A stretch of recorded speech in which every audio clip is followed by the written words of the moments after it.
Everyone আসসালামু আলাইকুম, welcome back to my channel. আজকে নতুন আরেকটি রেসিপি নিয়ে চলে আসলাম। শীতের সবজি দিয়ে মাছের ঝোল।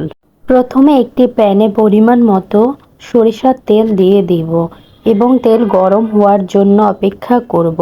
তেল গরম হয়ে গেলে এক এক করে আগে থেকে লবণ হলুদ মেখে রাখা রুই মাছগুলো দিয়ে দিব। দিয়ে খুব ভালো মতো ভেজে নিব। এক পিঠ ভাজা হয়ে গেলে আলতো হাতে মাছগুলো উল্টে দিব অন্য পিঠ ভাজার জন্য। অন্য পিঠ যখন মাছগুলো ভাজা হয়ে যাবে তখন এক এক করে মাছগুলো তুলে নিব। মাছগুলো তোলা হয়ে গেলে সেই একই তেলে পরিমাণ মতো পেঁয়াজ কুচি দিয়ে দিব। দিয়ে খুব ভালো মতো পেঁয়াজগুলো ভেজে নিব যতক্ষণ না পর্যন্ত পেঁয়াজগুলো নরম হয়ে যায় ও হালকা ভাজা হয়। যখন দেখব পেঁয়াজগুলো নরম হয়ে গেছে ও হালকা ভাজা হয়ে গেছে তখন পরিমাণ মতো পানি দিয়ে দিব মশলা কষানোর জন্য।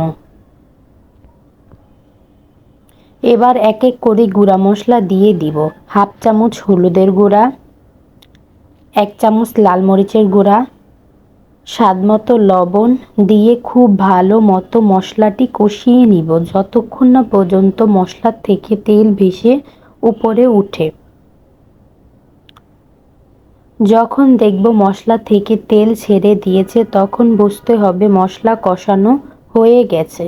তখন আগে থেকে কেটে রাখা ফুলকপি, সিম, আলুগুলো দিয়ে দিব। দিয়ে মশলার সাথে খুব ভালো মতো কষিয়ে নিব। যখন মশলার সাথে সবজিগুলো মেশানো হয়ে যাবে তখন অল্প পরিমাণে পানি দিয়ে ঢেকে দিব সবজিগুলো কষানোর জন্য। কিছুক্ষণ পর এসে ঢাকনা তুলে দেখব সবজিগুলো নরম হয়ে গেছে ও কিছুটা পানিও ছেড়েছে। আগে থেকে কেটে রাখা পাকা টমেটোগুলো দিয়ে দিব। দিয়ে খুব ভালো মতো মিশিয়ে দিব এবং অপেক্ষা করব যতক্ষণ না পর্যন্ত পানি শুকিয়ে খুব ভালো মতো সবজিগুলো কষানো হয়। এক পর্যায়ে দেখব সবজিগুলো খুব ভালো মতো কষানো হয়ে গেছে ও পানি শুকিয়ে গেছে। তখন পরিমাণ মতো ঝোলের পানি দিয়ে দিব। দিয়ে খুব ভালো মতো নেড়ে মিক্স করে দিব। তারপর আগে থেকে ভেজে রাখা রুই মাছগুলো এক এক করে সবজির উপরে দিয়ে দিব ও সাথে কিছু আস্ত কাঁচামরিচও দিয়ে দিব এবং ফোটার জন্য অপেক্ষা করব।